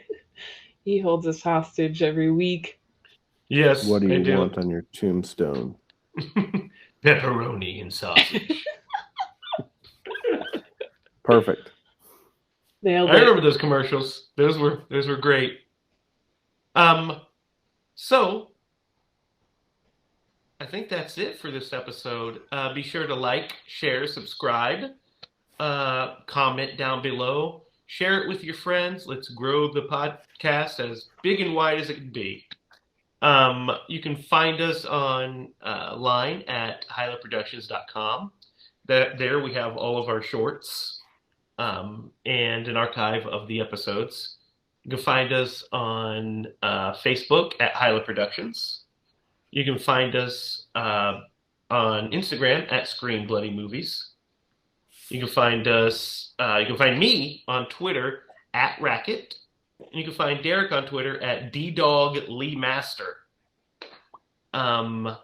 So be sure to follow us on those social medias, comment on them, like and share, and subscribe to the channel. And let's get some scaries out in the world. So if there's nothing else for Lydia Judy and Derek Lemaster, I am Jamie Hiles, and remember, if you're going to scream